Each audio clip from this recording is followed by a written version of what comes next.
So there is a road nearby, but just to give you an idea, that line right there is the trail, as you can see.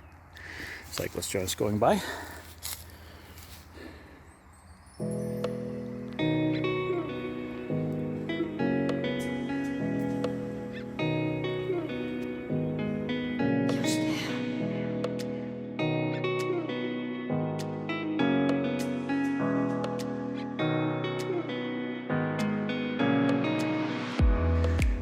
So welcome to another edition of a one-day through hike, and today I'll be tackling a 34-kilometer old rail trail which stretches from Brantford to Hamilton. I'm just going to adjust myself a little bit here.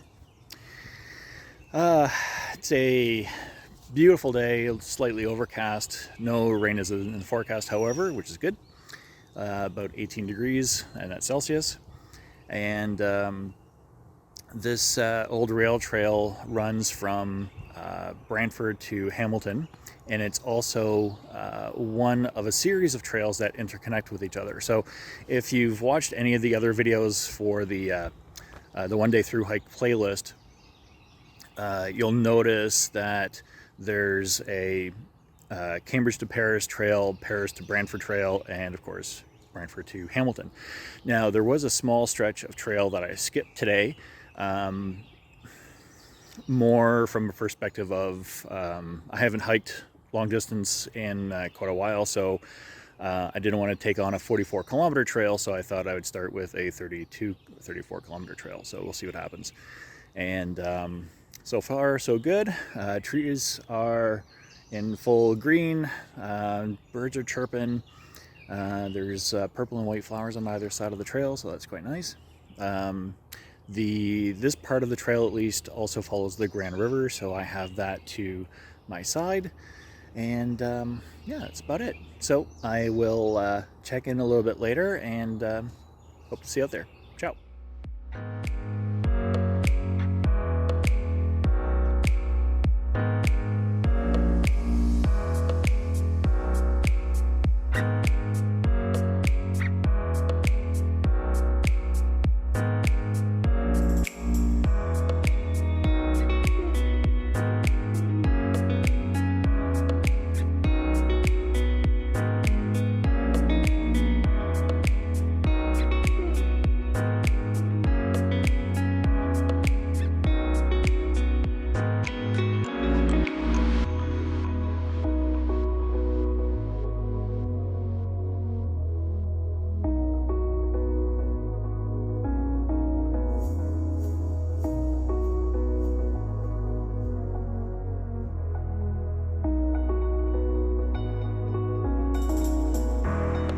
Hey folks, just to show you a little bit of the background. So right behind me is the river, and just to follow up with a comment that I made earlier, the section that I skipped was actually a connecting pathway. So the Paris to Brantford trail ends at the Wilkes Dam, and then there's can't remember the name, sorry guys, but there's another path that continues at the Wilkes Dam and goes to the trailhead that I just parked at on Greenwood Street. So in terms of official trail, I did start at the trailhead for the Brantford to Hamilton trail, and hopefully I find the trailhead in Hamilton. Anyhow, take you later.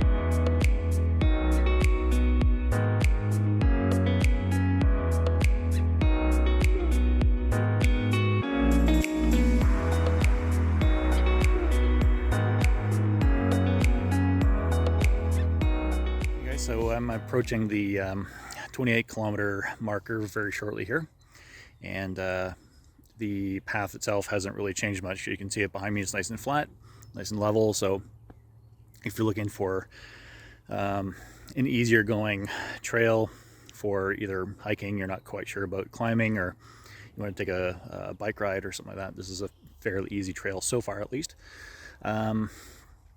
The trail has veered off away from the river, so I'm basically going through a residential area, and I can hear traffic on the other side.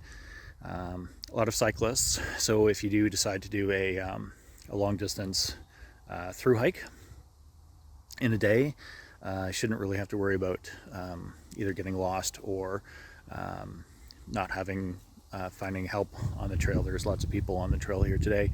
Now it is the May 2-4 weekend. That's the long weekend in Ontario and a few other provinces for those that are not Canadian watching this. It is Monday, so yay, 4-day work week. But yeah, that's about it. So yeah, nice easy trail, not a lot to look at, some pretty flowers, and that's really about it so far. But hopefully more to come. So yeah.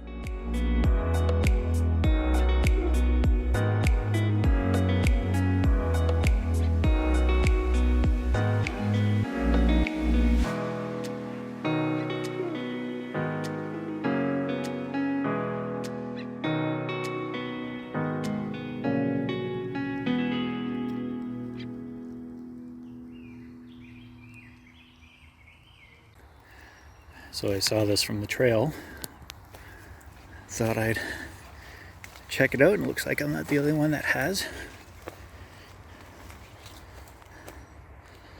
Haven't been able to find any markings as of yet.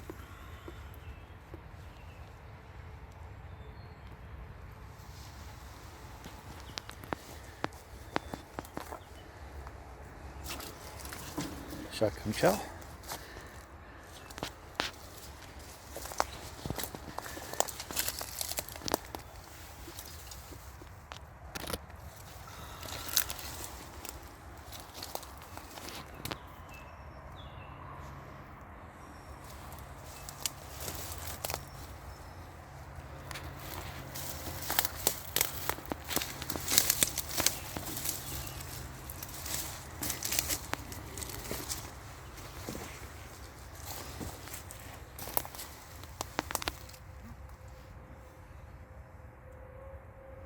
Has definitely seen better days.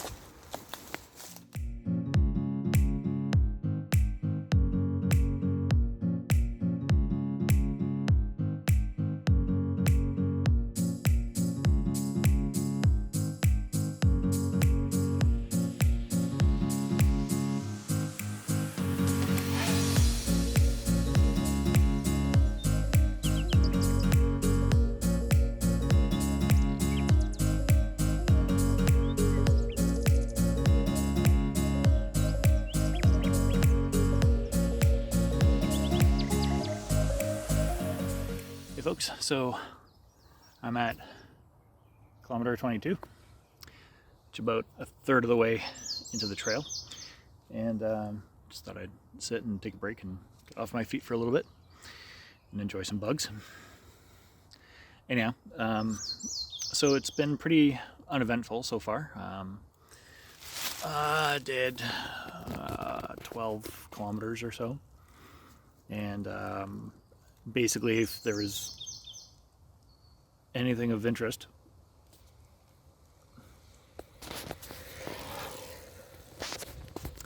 I filmed it. So needless to say, there wasn't a lot there. So there was that wreck of a car that was kind of interesting that I saw from the trailhead, or from the trail, and scoped that out.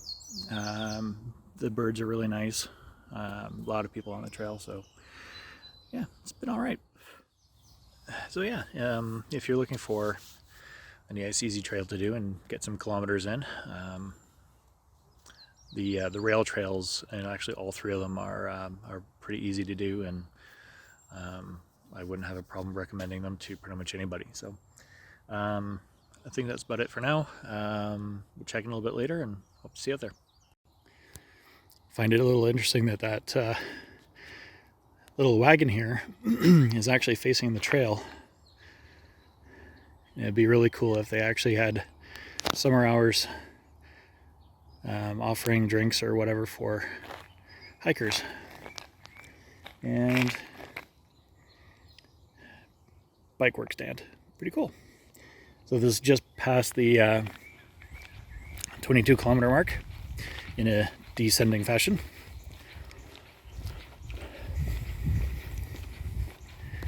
And a long way to go. Hey folks, so I just passed a parking lot for the trail at the 18.5 kilometer mark, and that's essentially right at Jaycees. One thing is, I mentioned earlier that I basically stopped, or the trail veered off the Grand River, so I haven't seen a water source since.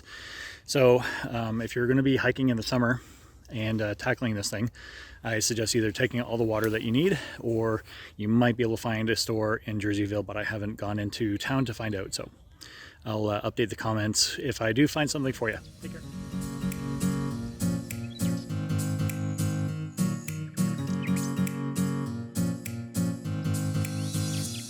Hey folks, so mile marker 14, or kilometer marker 14. So I have 14 to go. Feet are getting a little sore, a little tired. And just to show you a little bit of the trail where I came from and spin the other way, it's about the same. So yeah, so one thing about these rail trails is that there's not really a lot that that can be seen. There's passed through a little bit of like a forested area, but that was short-lived. Little wildflowers on both sides again, so that was kind of continuing on. Again, lots of people on the trail today. Still no water source, and luckily I brought 2 liters of water with me today, so hasn't been all that bad. Yeah.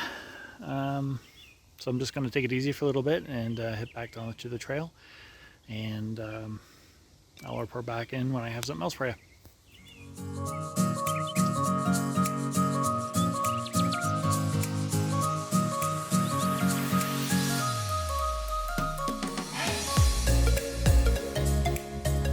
Oh, look at that, guys.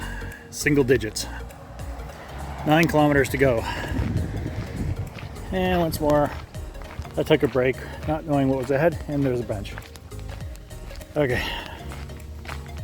Let's see what we got here. Binkley Road Rail Trail.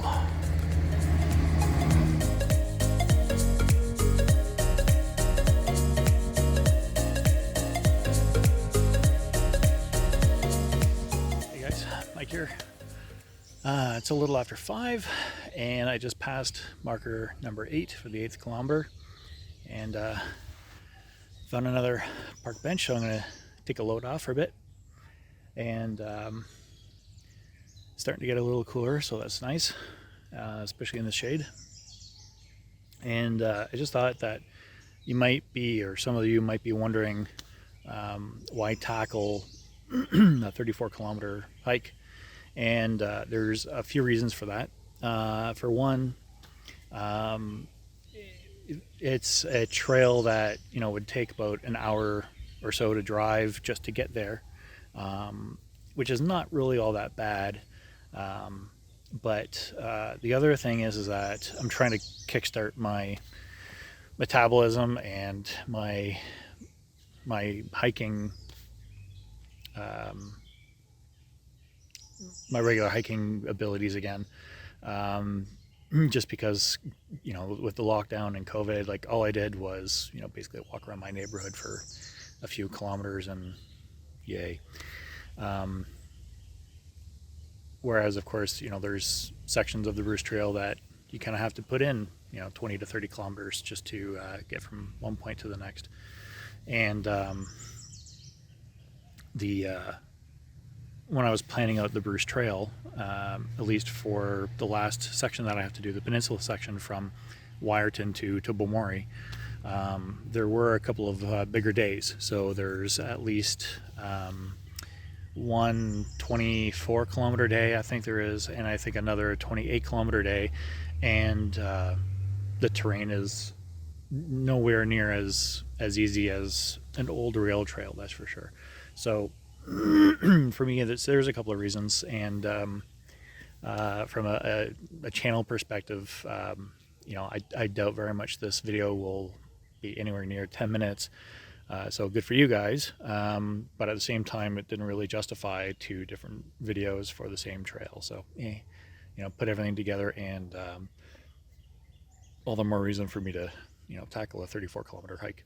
So, feet are a little tired. Knee is starting to complain a little bit, but not all that bad. And yeah, so I only have 8 more kilometers, so yay. And things are looking a little nicer. Like I said, it's cooler, which is making the hike a little bit more enjoyable too. And there's a little bit more of a grassy side to the trail, so it's a little bit easier on the feet too. So yeah, that's about it for now.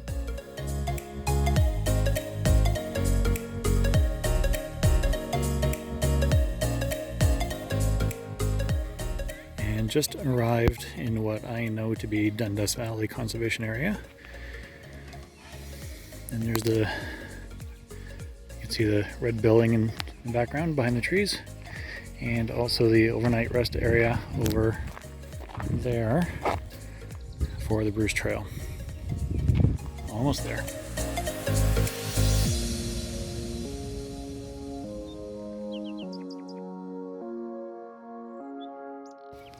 Yeah. Walking what's left of the actual Brantford to Hamilton rail. Not quite a hobo, but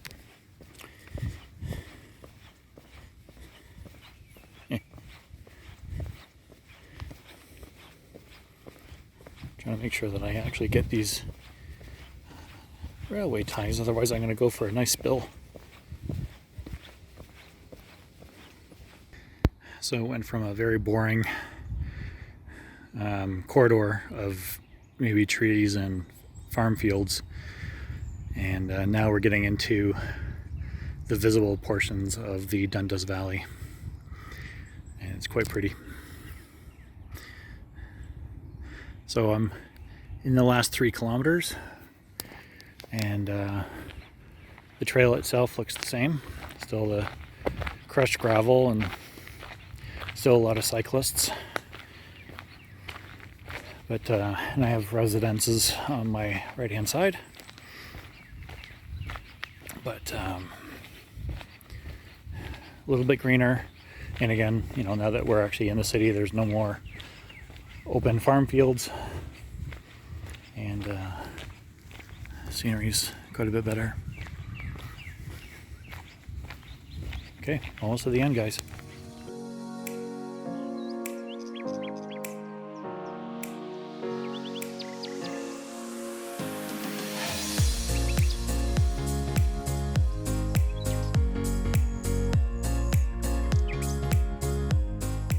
I had to get the trekking poles out for this last 1.5 kilometers. This is a historical trestle, apparently, which I've taken some pictures of. Still looking for marker number 0. I'm just gonna take a quick peek.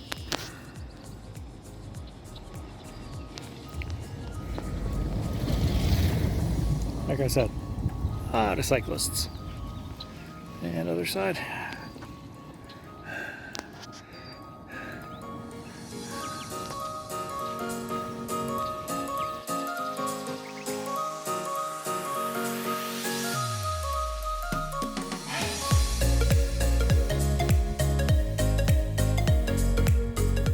Oh guys, I'm not sure how well you can see that, but that's the trail terminus. 9.5 hours and 36 kilometers later, and I'm finally waiting for my Uber to get me back to the car. I'll say a little bit more a little bit later on, but yeah, it's been interesting, and yeah, leave it at that.